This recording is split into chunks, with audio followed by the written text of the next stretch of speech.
সকলোকে দুৰ্গা পূজাৰ শুভেচ্ছা জনাই আহক আজি আৰম্ভ কৰোঁ পাই নেটৱৰ্কৰ এটা নতুন ভিডিঅ'। সকলোবিলাক খবৰ কেৱল ভাৰতৰ পাইনিয়াৰসকলক লৈ।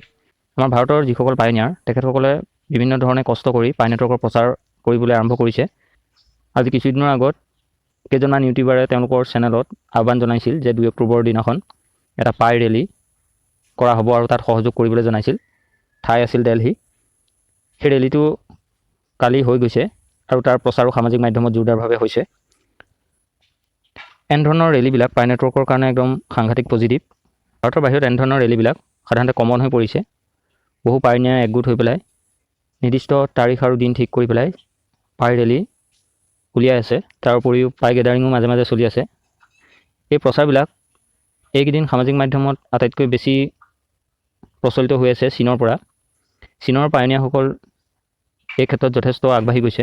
আমি ভাৰতীয় পাইনিয়াৰসকলেও মানুহক সচেতন কৰিবৰ বাবে এনেধৰণৰ পদক্ষেপ লোৱাটো যথেষ্ট প্ৰয়োজনীয়। আমি সেইসকল ভাৰতীয় পাইনিয়াৰক ধন্যবাদ জনাইছোঁ যিসকলে এনেধৰণৰ এটা বৃহৎ ৰেলী কাৰ্যসূচী সমাপন কৰি পাই নেটৱৰ্কৰ প্ৰচাৰ কৰিছে। আমি অসমীয়া পাইনিয়াৰসকলেও ৰেলী নহ'লেও এটা পাই গেডাৰিং কৰাটো অত্যন্ত প্ৰয়োজনীয় হৈ পৰিছে। আপোনালোকে যদি বিচাৰে তেন্তে কমেণ্ট আকাৰত জনাব কিমানজনে বিচাৰে। বহুতৰ KYC হৈ যোৱা নাই, সেয়েহে পাই গেডাৰিং কৰিলে হয়তো বহু পাইনিয়াৰ আগবাঢ়ি নাহিব। সেয়েহে ভাবিছোঁ যেতিয়া সকলোৰে 100% KYC হৈ যাব, হয়তো ডিচেম্বৰলৈ KYC হৈ যাব লাগে, তেতিয়া আমি সকলোবিলাক একগোট হৈ এটা ভাল গেডাৰিঙৰ লগতে প্ৰচাৰো আৰম্ভ কৰিব পৰা যাব। পাই নেটৱৰ্কৰ এই প্ৰচাৰবিলাকৰ পৰা অনুমান কৰিব পৰা গৈছে যে ক্ৰিপ্ট'কাৰেঞ্চিত এটা ভাল ৰিভলিউশ্যন আনিব। এতিয়ালৈকে পৃথিৱীত এনেকুৱা ক্ৰিপ্ট'কাৰেঞ্চিৰ সৃষ্টি হোৱা নাই যিটো ক্ৰিপ্ট'কাৰেঞ্চি ইমান বহলভাৱে ডিষ্ট্ৰিবিউট কৰা হৈছে, সৰু সৰু মানুহলৈকে ডিষ্ট্ৰিবিউট কৰা হৈছে কইনবিলাক। আৰু তাৰ উপৰি প্ৰচাৰৰ ক্ষেত্ৰত আপুনি চাব নাম্বাৰ টপ 10 ক্ৰিপ্ট'কাৰেঞ্চিৰ লিষ্টত থকা কইনসমূহো প্ৰচাৰ ইমান জোৰদাৰ হোৱা নাই। তাৰ উপৰিও 40 মিলিয়ন এক্টিভ মেম্বাৰ। ইয়াত বহুতে প্ৰশ্ন কৰে যে পাই নেটৱৰ্কৰ 35 মিলিয়ন কেৱল পাইনিয়াৰহে আছে, সকলোবিলাক এক্টিভ নাই বুলি বহুতে ভাবি আছে। প্ৰকৃততে 35 মিলিয়ন বা 40 মিলিয়ন যিটো আমাৰ হিচাপত ধৰি ৰখা হৈছে সেইটো এক্টিভ পাইনিয়াৰ হয়। যিবিলাকে একাউণ্ট ক্ৰিয়েট কৰিছে, 2-3টা একাউণ্ট ক্ৰিয়েট কৰিছে, সেইসকল ইয়াৰ ভিতৰত নাই। গতিকে এইটো ভুল নকৰিব যে এক্টিভ পাইনিয়াৰ নহয়। এনেকুৱা ধৰণৰ 35+ মিলিয়ন বা 40ৰ ওচৰা-ওচৰি পোৱা পাইনিয়াৰৰ সংখ্যা থকা এটা ডাঙৰ কমিউনিটি পৃথিৱীৰ কোনো ক্ৰিপ্ট'কাৰেঞ্চিৰ ক্ষেত্ৰতে নাই। ই এটা সম্পূৰ্ণ ডিচেণ্ট্ৰেলাইজ ক্ৰিপ্ট'কাৰেঞ্চি হ'বলৈ গৈ আছে। বিভিন্ন দেশৰ চৰকাৰৰ ফালৰ পৰা যদি এই ক্ষেত্ৰত যদি ছাপোৰ্ট পায় তেন্তে ই আৰু অধিক মজবুত হ'ব। আমাৰ ভাৰতীয় তথা অসমীয়া পাইনিয়াৰসকলৰ এটা নিগেটিভ কথা হৈছে যে যেতিয়ালৈকে কোনো ধৰণৰ সংবাদ মাধ্যমত প্ৰচাৰ নহয় বা কোনো ধৰণৰ লোকেল নিউজ চেনেলবিলাকত এই সম্পৰ্কে প্ৰচাৰ নহয় তেতিয়ালৈকে তেওঁলোকে কোনো কথা বিশ্বাস নকৰে। কিন্তু এটা কথা তেওঁলোকে নাজানে, যেতিয়ালৈ ই সংবাদ মাধ্যমৰ শীৰ্ষত আহে, লোকেল নিউজ চেনেলবিলাকৰ সংবাদ মাধ্যমৰ শীৰ্ষত আহে, তেতিয়ালৈ বহু পলম হৈ যায়।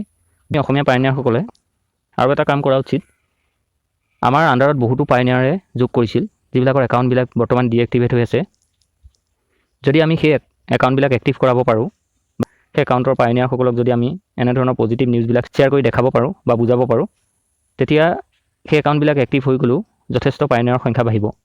নতুনকৈ জইন কৰাৰ প্ৰয়োজন নাই। আপোনালোকে সকলোৱে জানে নিজৰ নিজৰ আণ্ডাৰত যিসকলক জইন কৰিছিল তাৰ বেছি অংশই মাইনিং কৰিবলৈ বন্ধ কৰি দিছে। কাৰণ তেওঁলোকে এই কথাটো বুজি নলৈ হঠাৎ সোমাইছিল আৰু সোমাই পেলাই তেওঁলোকৰ মনত এটাই ভাৱ আছিল, সোমাই পেলাই তেওঁলোকে টকা উপাৰ্জন কৰিব পাৰিব বুলি। মানে সময়ত অধিক ধন লাভৰ আশাত পাই নেটৱৰ্ক জইন কৰিছিল। যদি আমি সেই পাইনিয়াৰসকলক আমাৰ কমিউনিটিৰ মাজত ভৰাই ল'ব পাৰোঁ তেন্তে আমাৰ কমিউনিটিটো আৰু ষ্ট্ৰং হ'ব। কাৰণ তেওঁলোকে অলৰেডি এণ্ট্ৰি হৈ আছে, জাষ্ট বুজি নোপোৱাৰ বাবেহে তেওঁলোকৰ একাউণ্টবিলাক ডিএক্টিভেট হৈ আছে। ভাৰতীয় পাইনিয়াৰসকলে যিটো নতুন দিল্লীত পাই ৰেলী উলিয়ালে, সেই পাই ৰেলীটোৰ প্ৰভাৱ হঠাৎ নপৰে, লাহে লাহে পৰিব। মানুহে ইয়াৰ ওপৰত আলোচনা কৰিবলৈ ল'ব। হয়তো এনেধৰণৰ ৰেলী বা গেডাৰিং যেতিয়া ক্ৰমান্বয়ে বৃদ্ধি পাব তেতিয়া লোকেল নিউজবিলাকতো ইয়াৰ প্ৰচাৰ হ'ব। যেনেদৰে বাহিৰৰ দেশবিলাকৰ লোকেল নিউজ চেনেলবিলাকত পাই নেটৱৰ্কৰ ওপৰত আলোচনা তথা প্ৰচাৰ আৰম্ভ হৈ গৈছে। আৰু যেতিয়াই প্ৰচাৰ কৰিব পাই কমিউনিটি যথেষ্ট পৰিমাণে ষ্ট্ৰং হ'ব বুলি ভাবিব পাৰি। যিটো ৰেলী হৈ গ'ল সেই ৰেলীটোৰ ভিডিঅ' মই আপোনালোকৰ লগত শ্বেয়াৰ কৰি দিম, আপোনালোকে ভিডিঅ'খিনি চাই লওক। পুনৰবাৰ সেই ৰেলীটোত অংশগ্ৰহণ কৰা প্ৰতিজন পাইনিয়াৰক আমি ধন্যবাদ জনাইছোঁ। बिल्कुल, काफ़ी दूर दूर से हमारे इंडियन पाइनियर आए हुए हैं और यहाँ पे बड़ी लगन और मेहनत से काम कर रहे हैं, जो रैली को ऑर्गेनाइजेशन कर रहे हैं।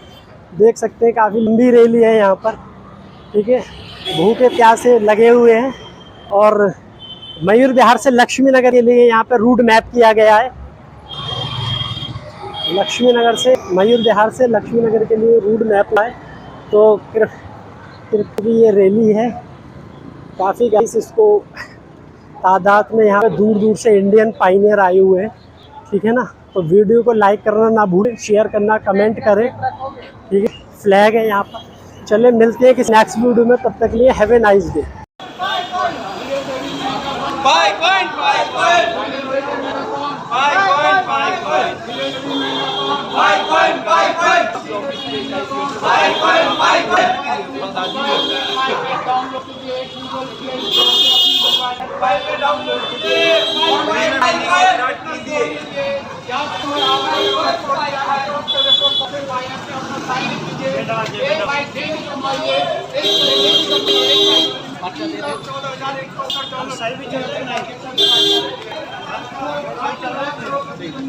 आपको मौका है मार्केट में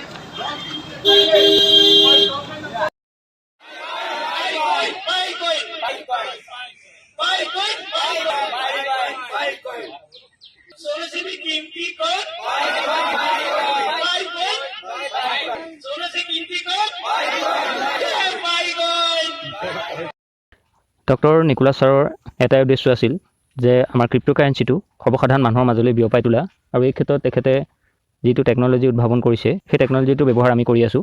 সেই টেকন'লজিটো সমাজৰ মাজত সম্প্ৰসাৰণ কৰাটো আমাৰ প্ৰায় কমিউনিটিৰ এটা দায়িত্ব। যিমানে আমি এই টেকন'লজিটো প্ৰচাৰ কৰিম সিমানেই তেখেতৰ যিটো সপোন ক্ৰিপ্ট'কাৰেঞ্চিক সৰ্বসাধাৰণ মানুহৰ মাজত বিয়পাই দিয়া বা বিস্তাৰিত কৰি দিয়া বা বিতৰণ কৰি দিয়া সেইটো সম্পূৰ্ণ হ'ব। ক্ৰিপ্ট'কাৰেঞ্চিৰ ক্ষেত্ৰত কমিউনিটি ৰাজহাঁহস্বৰূপ হয়। কমিউনিটিৰ অবিহনে কোনো ক্ৰিপ্ট'কাৰেঞ্চি জীয়াই থাকিব নোৱাৰে। যিটো ক্ৰিপ্ট'কাৰেঞ্চিত কমিউনিটিয়ে অধিক গুৰুত্ব দিব সেই ক্ৰিপ্ট'কাৰেঞ্চিটোৱে পপুলাৰিটি বঢ়াৰ লগতে তাৰ প্ৰাইচ আৰু ভেলু যথেষ্ট পৰিমাণে বাঢ়িব। পাই নেটৱৰ্কৰ বা পাই কইনৰ যিটো ভেলু সেইটো সম্পূৰ্ণ নিৰ্ধাৰণ কৰিব কমিউনিটিৰ ওপৰত। এই কথাটো আগতেও নিকোলাছ ছাৰে কৈছিল। কমিউনিটিয়ে নিৰ্ধাৰণ কৰিব যে পাই নেটৱৰ্কৰ মূল্য কিমান হ'ব। এতিয়া কমিউনিটি আটাইতকৈ ষ্ট্ৰং হৈ আছে চীনত। তেওঁলোকে নোটছ মাইনিং বা কম্পিউটাৰ মাইনিঙৰ ক্ষেত্ৰতো 1 নম্বৰ স্থান, পৃথিৱীৰ ভিতৰত 1 নম্বৰ স্থান লাভ কৰি আছে। সেই কমিউনিটিসকলেই এটা ফিক্স প্ৰাইচ ধৰি লৈ পেলাই ট্ৰেড কৰি আছে বা বিভিন্ন ধৰণৰ সা সামগ্ৰী আদান প্ৰদান কৰি আছে। সেই প্ৰাইচটো হৈছে $3,14,159, যিটো বৰ্তমান সময়ত প্ৰায় $2,50,00,000 টকাৰ ওপৰৰ হ'ব। এই প্ৰাইচটো নিৰ্ধাৰণ তেওঁলোকে এনেই অনুমানিক কৰি দিয়া নাই, নিশ্চয় তেওঁলোকেও যথেষ্ট পৰিমাণে অধ্যয়ন কৰিছে। পাই নেটৱৰ্কৰ যিটো ব্যৱহাৰ বা পাই নেটৱৰ্কৰ যিটো ফিউচাৰ আমাৰ ভাৰতীয় বহু মানুহে এতিয়াও দেখা নাই। অৱশ্যে টেকন'লজিৰ ক্ষেত্ৰত ভাৰতবৰ্ষ যথেষ্ট পিছপৰা। বিভিন্ন ধৰণৰ টেকন'লজিৰ ক্ষেত্ৰত ৰাছিয়া, চীনৰ দৰে দেশবিলাকৰ লগত ভাৰতে এতিয়াও ফেৰ মাৰিব পৰা হোৱা নাই। সেয়েহে এই কথাবিলাক প্ৰচাৰ আৰু ব্যৱহাৰ হয়গৈ মানে ভাৰতৰ ক্ষেত্ৰত যথেষ্ট পলম হৈ গুচি যায়। কিন্তু আমি যিসকল এক্টিভ পাইনিয়াৰ সেইসকলে এই টেকন'লজিৰ যি প্ৰচাৰ আমি কৰি যাওঁ, আমি ভাৰতীয়সকলেও পাই নেটৱৰ্কৰ ক্ষেত্ৰত আন দেশৰ লগত ফেৰ মাৰিব পাৰিম। আজি কিছুদিনৰ আগত এটা ভিডিঅ'ত মই কৈ আহিছিলোঁ যে ভাৰতীয়সকলে ক্ৰিপ্ট'কাৰেঞ্চি হোল্ডিঙৰ ক্ষেত্ৰত পৃথিৱীৰ ভিতৰত 4ৰ্থ স্থান লাভ কৰি আহিছে। মানে ক্ৰিপ্ট'কাৰেঞ্চি হোল্ডাৰ হিচাপে ভাৰতীয়সকল যথেষ্ট আগবঢ়া, কিন্তু নতুন এটা টেকন'লজিক আদৰি লোৱাৰ ক্ষেত্ৰত যথেষ্ট পৰিমাণে পিছ পৰি আছে। এতিয়াও ভাল ভাল ক্ৰিপ্ট' এক্সপাৰ্ট বুলি কোৱা মানুহসকলে পাই নেটৱৰ্কক কেৱল এটা এপ্লিকেশ্যন বুলি ভাবি পেলাই বা এটা ক্ষুদ্ৰ টোকেন বুলি ভাবি লৈ পেলাই প্ৰচাৰ কৰি পেলাই পথে পৰিচালিত কৰি আছে, যাৰ ফলটো ভাৰতীয় ক্ৰিপ্ট'কাৰেঞ্চিৰ যিসকল হোল্ডাৰ বা মাইনাৰ সেইসকলে সময়ত ভোগ কৰিব। এনেধৰণৰ নিগেটিভ প্ৰচাৰবিলাকৰ পৰা বিৰত থাকি পাই নেটৱৰ্কৰ পজিটিভ দিশটোৰ প্ৰতি অধ্যয়ন কৰিবলৈ সকলোবিলাক পাইনিয়াৰক আহ্বান জনালোঁ। লগতে এই অসমীয়া ভিডিঅ'বিলাক সকলোবিলাক অসমীয়া পাইনিয়াৰৰ ওচৰত পাইগৈ যাতে আপোনালোকে শ্বেয়াৰ কৰিব, কাৰণ অসমীয়া পাই নেটৱৰ্কৰ ওপৰত সম্পূৰ্ণ বিস্তৃতভাৱে বৰ্ণনা কৰা চেনেল খুব কম সংখ্যক আছে, আৰু ইয়াত যিবিলাক তথ্য পাব আপোনালোকে সঠিক আৰু প্ৰমাণ সহকাৰে পাব। আপোনালোকে এই চেনেলটোৰ প্ৰত্যেকটো ভিডিঅ' শ্বেয়াৰ কৰক, যাতে যিসকল এক্টিভ বা ইনএক্টিভ পাইনিয়াৰ আছে সকলোৱে পায়, লগতে যিসকলে নতুনকৈ অন্তৰ্ভুক্ত হ'ব বিচাৰে বা এই ক্ষেত্ৰত যথেষ্ট আগ্ৰহী তেওঁলোকৰ ওচৰতো এই ভিডিঅ'বিলাক পায়গৈ। তেতিয়াহে আমাৰ কমিউনিটিটো ষ্ট্ৰং হ'ব।